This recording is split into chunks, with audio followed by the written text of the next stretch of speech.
Hi family, ಎಲ್ಲರೂ ಹೇಗಿದ್ದೀರಾ? ಚೆನ್ನಾಗಿದ್ದೀರಾ ಅಂತ ಭಾವಿಸ್ತಾ ಇದ್ದೀನಿ. ಆಫ್ಟರ್ 1 ಇಯರ್ ವಿಡಿಯೋ ಇದು ಆಗ್ತಾ ಇರೋದು ನಾನು.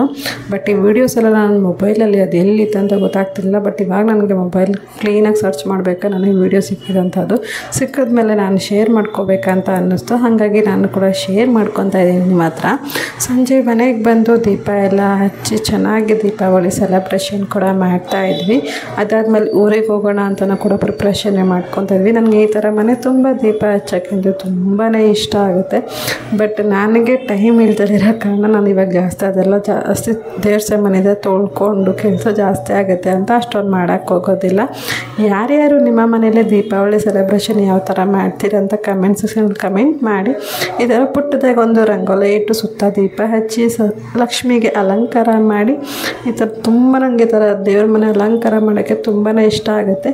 ನಾನು ಸ್ವಲ್ಪ ಕೆಲಸದ ಬ್ಯುಸಿಗಳಲ್ಲಿ ಇರೋದ್ರಿಂದ ನನಗೆ ಅಷ್ಟಾಗಿ ಮಾಡೋಕ್ಕೆ ಕೂಡ ಟೈಮ್ ಸಿಕ್ಕೋದಿಲ್ಲ ಅಂತಲೇ ಹೇಳ್ಬೋದು. ಹಾಗೆ ದೇವ್ರ ಮನೆ ಮುಂದೆಲ್ಲ ಹಚ್ಚಿ ತುಳಸಿ ಕಟ್ಟೆ ಹತ್ರನೂ ಹಚ್ಚಿ ಪೂಜೆನೂ ಮಾಡಿದ್ದಾಯಿತು. ಅದನ್ನು ಊರಿಗೆ ಹೋಗೋಣ ಅಂತ ಕೂಡ ರೆಡಿ ಆಗ್ತಾಯಿದ್ವಿ. ನಮಗೂ 3 ದಿನ ರಜೆ ಇರೋದ್ರಿಂದ ರೀಸನ್ ಇದೆ, ನಾವು ಕೂಡ ಊರಿಗೆ ಹೋಗೋಣ, ಸ್ವಲ್ಪ ಎಂಜಾಯ್ ಮಾಡ್ಕೊಂಬರೋಣ ಅಂತ ಅಂದ್ಕೊಂಡ್ವಿ. ಊರಿಗೆ ಹೋದಾದ್ಮೇಲೆ ಏನೇನು ಮಾಡಿದೆ ಅಂತಲೂ ಕೂಡ ಕಂಟಿನ್ಯೂಷನ್ ಇರ್ತಾ ಹೋಗುತ್ತೆ. ನೋಡಿ, ನಂಗೆ ಕತ್ಲೆ ಇದ್ದಾಗ ಎಷ್ಟು ಚೆನ್ನಾಗಿ ಕಾಣುತ್ತೆ ದೇವ್ರ ಮನೆ. ಈ ಥರ ನೋಡೋಕ್ಕೆ ನನಗೆ ತುಂಬಾ ಖುಷಿಯಾಗುತ್ತೆ. ಲೈಟು ಹಾಕೋದೇ ಬೇಡ, ದೇವ್ರ ಮನೇಲಿ ಬರೀ ದೀಪಗಳ ಬೆಳಕಲ್ಲೇ ತುಂಬಿರುತ್ತೆ ಅಂತಲೇ ಹೇಳ್ಬೋದು. ಅದರಲ್ಲೂ ಅಪ್ಪ ಮಗ ರೆಡಿಯಾಗಿ ಕೂಡ ಕೂತಿದ್ರು. ಪಾಪ ಅಪ್ಪ ಮಲ್ಕೊಂಡ್ಬಿಟ್ಟಿದ್ದ, ಹಸ್ಬೆಂಡ್ ಕೂಡ ರೆಡಿಯಾಗಿ ಕೂತಿದ್ರು ಊರಿಗೆ ಹೋಗೋಕ್ಕೆ ಅಂತ. ನಾವು ಕೂಡ ಡ್ಯೂಟಿ ಎಲ್ಲ ಮುಗಿಸ್ಕೊಬಂದು ಆಫೀಸಲ್ಲೂ ಪೂಜೆ ಕೂಡ ಮುಗಿಸ್ಕೊಂಡು ನಾವು ಹೊರಟಿದ್ದು ಊರಿಗೆ, ನಮ್ಮ ಊರಿಗೆ ಅಂದರೆ ನಮ್ಮ ಅತ್ತೆ ಮಾವನ ಮನೆಗೆ. ಹಾಗೆ ಸ್ವಲ್ಪ ಸ್ವೀಟ್ಸು ಪೂಜೆಗೆ ಊರಲ್ಲೂ ಮನೆ ಗಾಡಿಗಳಿಗೆ ನಾವು ದೀಪಾವಳಿಯಲ್ಲಿ ಪೂಜೆ ಮಾಡೋದ್ರಿಂದ ಸ್ವಲ್ಪ ಏನಾದ್ರು ಐಟಮ್ಸು ಹೂವು ಎಲ್ಲ ತೊಗೊಂಡೋಗೋಣ ಅಂತ ಅಂದ್ಕೊಂಡ್ವಿ. ಅಪ್ಪುಗೆ ಪಟಾಕಿ ತೊಗೊಬಂದಿದ್ದೆ, ಅವನಿಗೂ ಹಚ್ಚೋಣ, ಅವ್ನು ಸ್ವಲ್ಪ ಭಯ ಪಡ್ತಾನೆ ಅಂತ.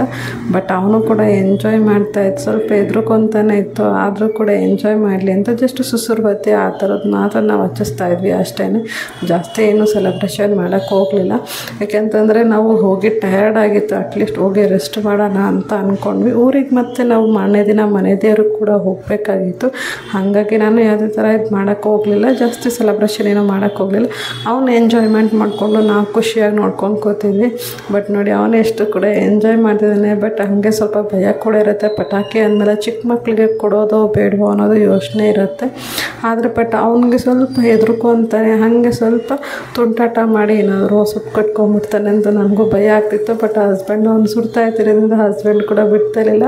ಅವನು ಆಟ ಆಡಲಿ, ಸ್ವಲ್ಪ ಅವನಿಗೂ ಭಯ ಹೋಗಬೇಕು ಅಂತ ಅವನು ಅಟೆಂಡ್ ಮಾಡ್ತಾರೆ. ಪಾಪ ಸುಟ್ಬಿಡ್ತದೆ, ಪಟಾಕಿನೇ ಬಿಟ್ಬಿಟ್ಟು ಆ ಕೆಳಗಡೆ ಬಿಟ್ಬಿಟ್ಟು ಓಡೋಗ್ಬಿಟ್ಟು ನನಗೆ ಬೇಡ ಅಂತ ಹೇಳ್ತಾ ಇದ್ದೆ. ಬಟ್ ಅವನು ಕೂಡ ಎಂಜಾಯ್ ಮಾಡ್ತಾಯಿದ್ದ.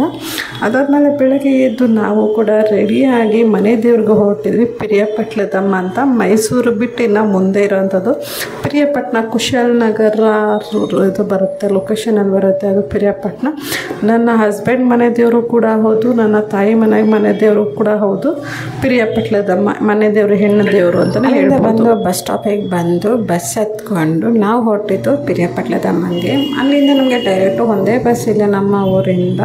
ಅಲ್ಲಿಂದ ಮೈಸೂರಿಗೆ ಹೋಗಿ ಮೈಸೂರಿಂದ ಇನ್ನೊಂದು ಬಸ್ ಕ್ಯಾಚ್ ಮಾಡಬೇಕಾಗಿತ್ತು. ನಾವು ಒಬ್ಬ ಬಸ್ ಸ್ಟಾಪಲ್ಲಿ ಕೂತಿದ್ದಾಗ ಈ ಥರ ಮಾಡ್ಕೊಂಡು ಕೂತಿದ್ವಿ. ಅವನಿಗಂತೂ ಸ್ನಾನ ಏನೂ ಮಾಡಿಸಿರಲಿಲ್ಲ, ಯಾಕೆಂತಂದರೆ ಮುಡಿ ಕೊಡಬೇಕಾಗಿತ್ತು. ಮುಡಿ ಕೊಡಬೇಕಲ್ಲ, ಮತ್ತು ನೀನು ಸ್ನಾನಕ್ಕೆ ಥಂಡಿ ಆಗುತ್ತೆ ಅಂದ್ಬಿಟ್ಟು ಹಾಗೆ ಕರ್ಕೊಂಡೋಗಿದ್ವಿ. ಇದು ನೋಡಿ ಪಿರಿಯಾಪಟ್ಟಣದಮ್ಮ. ಯಾರ್ಯಾರು ನೋಡಿದ್ದೀರಾ ಅಂತ ಕಮೆಂಟ್ ಸೆಕ್ಷನ್ ಕಮೆಂಟ್ ಮಾಡಿ. ಯಾರ್ಯಾರು ಪಿರಿಯಾಪಟ್ಟಣದಲ್ಲಿ ಇಟ್ಕೊಂಡು ನನ್ನ ವೀಡಿಯೋಸ್ ನೋಡ್ತಾ ಇದ್ದೀರಾ ಅಂತಲೂ ಕಮೆಂಟ್ ಸೆಕ್ಷನಲ್ಲಿ ಕಮೆಂಟ್ ಮಾಡಿ. ನನಗೂ ಗೊತ್ತಾಗುತ್ತೆ, ನನಗೂ ಖುಷಿ ಆಗುತ್ತೆ. ಬಟ್ ಇದು ತುಂಬ ಅವತ್ತಿನ ರಶ್ ಏನು ಇರಲಿಲ್ಲ ಅಂತಲೇ ಹೇಳ್ಬೋದು. ಪಾಪ ನನ್ನ ಮಗನಿಗೆ ಹೇರ್ ಕಟ್ ಹೋಗುತ್ತೆ, ಕೂದಲು ಹೋಗುತ್ತೆ ಅಂತ ಅವನೊಂದು ವೀಡಿಯೋ ಕೂಡ ಬೇಕಾಗಿತ್ತು ಅಂತ ಕ್ಲಿಪ್ ಮಾಡ್ಕೊತಾ ಇದೆ ಅಷ್ಟೇ. ಅದಾದಮೇಲೆ ಮುಡಿಯೆಲ್ಲ ಕೊಡಿಸಿ ಪೂಜೆಗೆ ಹೋಗಿ ಪೂಜೆ ಮಾಡಿಸೋಣ ಅಂತ ಹೊರಟ್ವಿ. ಪೂಜೆ ಎಲ್ಲ ಖಂಡಿತ ತುಂಬಾ ಚೆನ್ನಾಗಾಯಿತು. ಮಧ್ಯಾಹ್ನ ಮೇಲೆ ತುಂಬ ಜನ ರಶ್ ಆಗೋಗಿದ್ರು. ಪೂಜೆ ಎಲ್ಲ ಮುಗಿಸ್ಕೊಂಡು ನಾವು ರಿಟರ್ನ್ ಊರಿಗೆ ಹೊರಟ್ವಿ. ಬ್ಯಾಂಗ್ಳೂರಿಗೆ ಹೊರಡಲಿಲ್ಲ, ಊರಿಗೆ ಬಂದು ಊರಲ್ಲಿ ಸ್ವಲ್ಪ ಸ್ಟೇ ಎಲ್ಲ ಮಾಡಿ ಅವತ್ತಿನ ವೀಡಿಯೋ ಏನೂ ಮಾಡೋಕ್ಕಾಗಲಿಲ್ಲ, ಟಯರ್ಡ್ ಆಗಿತ್ತು. ನನಗೆ ಟ್ರಾವೆಲ್ ಮಾಡಿರೋದ್ರಿಂದ ವೀಡಿಯೋಸ್ ಕೂಡ ಮಾಡಲಿಲ್ಲ. ಮನೆಗೆ ಬಂದು ರೆಸ್ಟ್ ಮಾಡಿ ಮತ್ತು ಮಾರನೇ ದಿನ ಎದ್ದು ತೋಟದಲ್ಲಿರುವಂಥ ಮುನಿಯಪ್ಪ, ನೀವು ಆಲ್ರೆಡಿ ನನ್ನ ವೀಡಿಯೋಸಲ್ಲಿ ನೋಡಿರ್ತೀರ ಅನಿಸುತ್ತೆ. ನಮ್ಮ ತೋಟದಲ್ಲಿ ಉತ್ತಾ ಇರೋದ್ರಿಂದ ನಾಗರಕಲ್ ಪ್ರತಿಷ್ಠಾಪನೆ ಆಗಿರೋದ್ರಿಂದ ಅಲ್ಲಿಗೂ ಹೋಗಿ ಒಂದ್ಸಲ ಪೂಜೆ ಮಾಡ್ಕೊಂಡು ಬರೋಣ. ಹೆಂಗೋ ಕಾರ್ತಿಕ್ ಮಾಸ ಅಲ್ವಾ ಅಂತ ನಾವು ಅಲ್ಲಿಗೆ ಕೂಡ ನಾನು ಹಸ್ಬೆಂಡು ಹೋಗಿ ಪೂಜೆ ಕೂಡ ಮಾಡ್ಕೊಂಡು ಬರೋಣ ಅಂತ ಹೊರಟಿದ್ವಿ. ಬಟ್ ಆದರೆ ತುಂಬ ಸ್ವಲ್ಪ ಮಳೆ ಹೋಯ್ತಿದ್ರಿಂದ ತುಂಬ ಗಜಿ ಅನ್ನಿಸ್ತಾ ಇತ್ತು.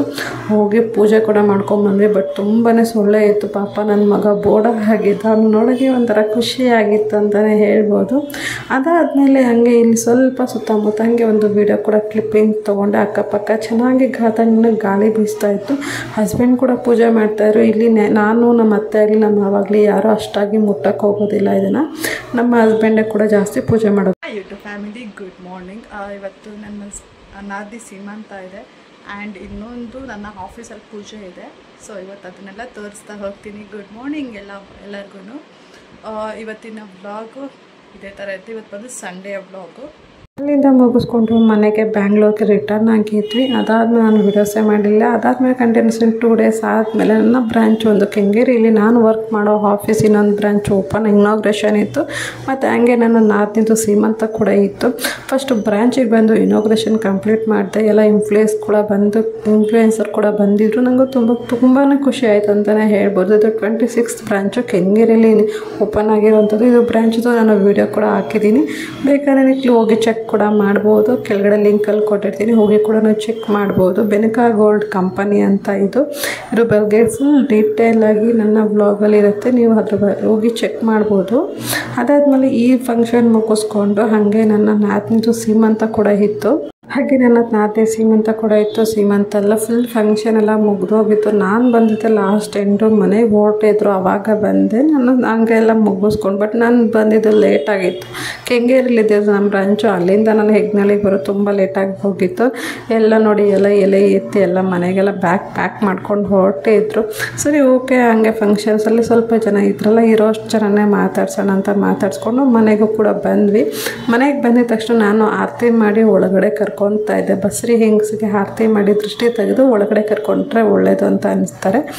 ನಾನು ದೃಷ್ಟಿ ಎಲ್ಲ ತೆಗೆದು ಆರತಿ ಮಾಡಿ ಮನೆ ಒಳಗಡೆ ಕರ್ಕೊತಾ ಇದ್ದೆ. ಇದಾದಮೇಲೆ ಮನೆ ಒಳಗಡೆ ಎಲ್ಲರೂ ಹೋಗಿ ಸ್ವಲ್ಪ ಹೊತ್ತು ಕೂತಿದ್ದು. ಹಾಗೆ ಹರಟೆ ಹೊಡ್ಕೊಂಡು ಮದುವೆ ಆಲ್ಬಮ್ ಕೂಡ ಬಂದಿತ್ತು ಅವ್ರದ್ದು. ನೋಡ್ಕೊಂಡು ಎಂಜಾಯ್ ಮಾಡ್ತಾಯಿದ್ವಿ. ನಮ್ಮ ಅತ್ತೆ ನನ್ನ ಮಗ ಇಬ್ಬರು ಕೂಡ ಮುಡಿ ಕೊಟ್ಟಿರೋದ್ರಿಂದ ಅವರಿಬ್ಬರು ಅಲ್ಲಿ ಕೂತಿದ್ದಾರೆ. ಸೊ ಇವತ್ತಿನ ವಿಡಿಯೋ ಇದಾಗಿತ್ತು. ಈ ವಿಡಿಯೋ ಇಷ್ಟ ಆಗಿದ್ದಲ್ಲಿ ಪ್ಲೀಸ್ ಶೇರ್ ಮಾಡಿ, ಹಾಗೆ ಸಬ್ಸ್ಕ್ರೈಬ್ ಮಾಡಿ, ಪಕ್ಕದಲ್ಲಿರಕ್ಕಂಥ ಬೆಲ್ಲೈಕನ್ನ ಪ್ರೆಸ್ ಮಾಡಿ ಅಂತ ಕೇಳ್ತಾ ಇವತ್ತಿನ ವಿಡಿಯೋನ ಇಲ್ಲಿಗೆ ಎಂಡ್ ಮಾಡ್ತಾ ಇದ್ದೀನಿ. ಯಾರೇನೇನೋ ನನ್ನ ಚಾನಲ್ನ ಸಬ್ಸ್ಕ್ರೈಬ್ ಮಾಡ್ಕೊಳ್ಳಿಲ್ಲ, ಪ್ಲೀಸ್ ಹೋಗಿ ನನ್ನ ಚಾನಲ್ನ ಸಬ್ಸ್ಕ್ರೈಬ್ ಮಾಡ್ಕೊಳ್ಳಿ, ಪಕ್ಕದಲ್ಲಿರಕ್ಕಂಥ ಬೆಲ್ಲೈಕನ್ನ ಪ್ರೆಸ್ ಮಾಡಿ, ಹಾಗೆ ಶೇರ್ ಮಾಡಿ. Thank you so much. Lots of love.